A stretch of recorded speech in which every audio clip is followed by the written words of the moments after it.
Alright, hey everyone, this is Overspace. Today I'm going to be breaking down the KK Slider Sicko Mode cover that I did about a week ago. It kind of popped off on Twitter and a bunch of people were asking me to do a track breakdown, so I figured I'd do one real quick, put it on YouTube for all you guys that want to see it. So I'm not going to be going too in-depth as far as technicalities of FL Studio. It's more or less going to be for people that kind of already know the ins and outs of FL Studio, but I will kind of I'll try to touch on everything that I can. So I guess I'll start with the sounds that I used. So the only sounds that I used in this song were Animal Crossing sound fonts from the game itself, besides some effects that I'll touch on like compression and reverb. Everything was just from the Animal Crossing sound fonts. And those sound fonts were from the GameCube version of the game. I believe there were none from the newer games. They were all only from the original. We'll start here. You see I have a Animal Crossing sound fonts folder. I don't remember exactly where I found these, but assuming I find them after I finish editing the video, I'm going to put the link in the description so you guys can go and grab them as well. This comes with two subfolders. One is instruments, and the other is percussion. So I guess I'll go down the line here. So this is obviously a snare. That's the main snare I believe I used. We have a kick, some hats, an open hat with some stereo enhancement and reverb on it. Got a shaker, a bass line, another kick, this distorted reggae sound that I added for some reason. And then this section is all KK Slider samples, which I will go through afterwards, so we'll skip that for now. And then here are two Quika sounds. So those are the sounds that you get from collecting fossils, I believe, in the original game. There's this mallet sound effect. We got another mallet, a little lower. We got a string. This is the biao, as it's called, or what I used for those big kind of bassy, squelchy impacts. We got some woodwind. More woodwind. And then I have the original song, which I used. Let me not play that for too long because copyright. Here's a drum loop that I exported for the outro of the song. And then here are some of the ad-libs that I had to export because some of them needed more reverb than the actual ones, and it was just easier for me to export them. So we got, yeah! It's lit! Here's like the delayed end bit of the song where Travis is like, shook, shook, shook. And then the rest of these are just envelopes. Oh, okay. And then the rest of these are just envelopes. You see some delay envelopes here, some reverb envelopes, and then a tempo envelope, which I had to do because the first half up until the beat switch up is 139 BPM, and then it changes to 155. So I had to just do a little switch there for the rest of the song. All right, so then back to this part with the KK samples. I'll go through all these. So we got na, mi, o, que, now, o, mi. So those are all a separate sound font. And that one I know where it is, so I'll be able to find that one for sure, and I'll pop that in the description. So this actually comes, here, let me open it. So here's the sound font itself, and if you see when you open it, it has the name right here. If you click on it, you have the option of picking any of these. It also comes with two of the guitar samples that all of his his acoustic songs are made with. So you can pretty much recreate any KK Slider song with this one sound font. But in order to get the other Animal Crossing sound fonts, you are going to need to grab the rest of the sound fonts from the other link. So let's start with breaking down the chords. So it's a pretty basic chord loop. I layered two of the woodwinds over each other. So that put a lot of effects on this. So this is what it sounds like by itself. But with the effects on it, you get that. Without the effects, it just sounds like this. Yeah, so to get that wobble effect, I put an MGF time warp on it, which just kind of warps it to make it sound all like wobbly. I put a chorus on it and stereo enhancer. And then for the other layer, I did the same thing, some basic EQ and stereo enhancement, and then just a bit of a reverb.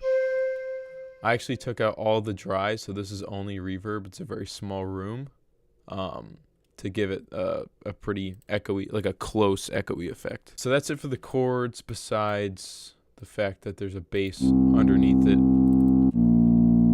which is just another woodwind, a very low woodwind. So that goes on pretty much for the first minute-ish of the song. So let me tell you right off the bat, the KK Slider vocals were pretty painful to work with, to be honest. So this is the piano roll of just the KK Slider sounds. So I had to keep switching back and forth between all these to like make it sound natural. It's not a super difficult process. It's just really tedious if you want to make it sound like legitimate. So actually, let me focus on KK for now. We'll just get this out of the way now, and then we'll just go into the instrumental bit. So you'll notice down here I had the that original song on the project as well. So when I was going through and doing the KK Slider parts, I had this unmuted to kind of hear the vocals and try to replicate them as best I could with the syllables that I was given. Obviously, it's not going to be perfect because there's only like 8 syllables that he has, but keeping the original song there kind of gives you like an outline to work from. So a lot of the effects only came in for a little bit. For example, here, you'll hear that the delay comes in at the very last word,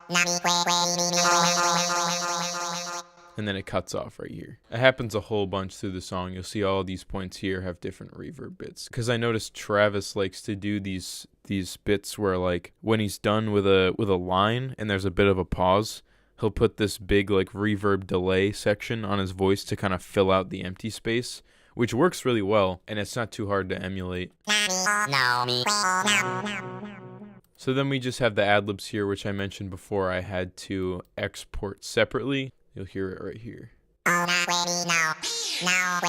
So you hear that those sections are a lot, they still have pretty heavy effects on them, but they're like different. So it's just easy for me to pop them into a separate channel and work with them like individually. So that's pretty much it for the KK section. Like I said, it was all really tedious to make, but not super hard work. It just took a little while. So for the rest of this, I'm just going to mute the vocals because the rest is just going to be instrumental. So these hat rolls are pretty self-explanatory. I took or actually they're snare rolls. I don't know why I call them hat rolls. There we go. So these are just a couple of triplet snares that go down the piano roll to give it that like descending effect. This first bit of drums was only used during this part. And right after that is when the beat switches up. So here we go. Here's the first beat switch up. So in the original Sicko Mode, it's not just that bass hit. There's a little bit of a high-end like whisper over it. So I tried to emulate that. And then with the bass, it sounds like this. The drums I put over this were pretty basic and repeating. I had some panning hi-hats in the background that, here, if I go to pan, they just bounce to the left and right a little bit. And then the basic drum beat for the rest of this portion of the song is just repeating.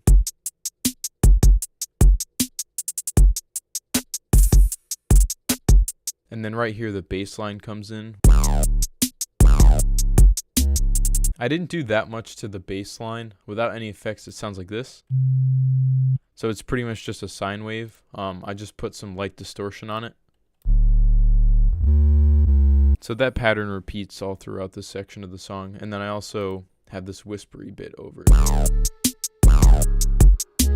So this repeats all the way up through around here. It's pretty much the same beat with just a little bit of melodic changes. So this is the first like break section, which I have just the kind of stringy bit, the whistle over the squelch, as well as a mallet. So this is over Big Hawk's part, the low rapped section of Sicko Mode.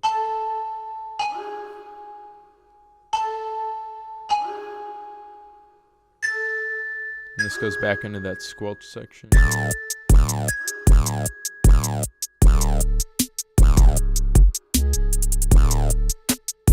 So then this section is over Swaley's main part, another like the second break section in the song.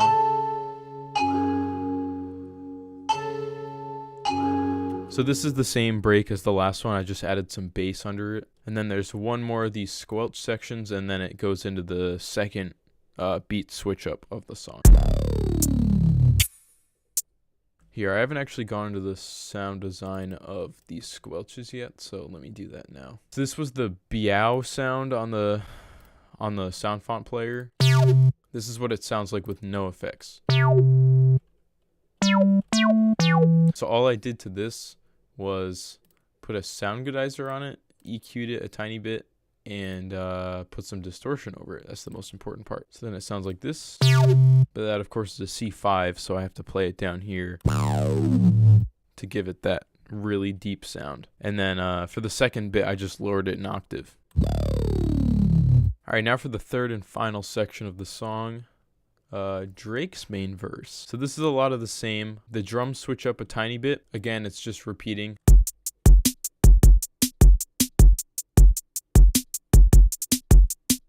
So there's only a couple melodic parts that were added to this section. There's this bell.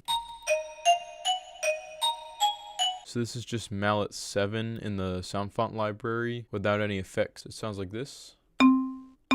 And again, all I added here was some reverb and some EQ. That's literally it. So then as you get into this section of the song, there's this string layer that plays underneath the bell.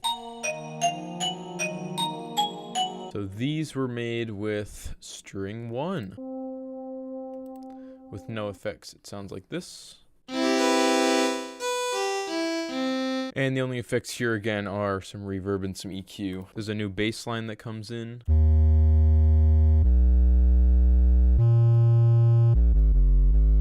So that plays for a bit, and then there's just this single note that repeats.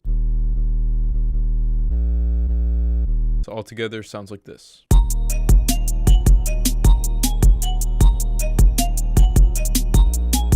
So in the original song, there was this riser that I just couldn't emulate using only the Animal Crossing sounds, and I really wanted to have this song be only sounds from the Animal Crossing sound font library. So I kind of toyed with the idea and decided I would do the original like fossil dig up sound effect from the original GameCube game. So these are just the cuicas that I showed before. And yeah, this section just repeats pretty much until the end of the song. There's really not much variation at all in this part. And then the very last bit is just the outro of the song, where all I did was take this drum loop, I exported it separately from everything else, and then slowed it down to halftime. And then this outro bit was just made using a bass and some strings.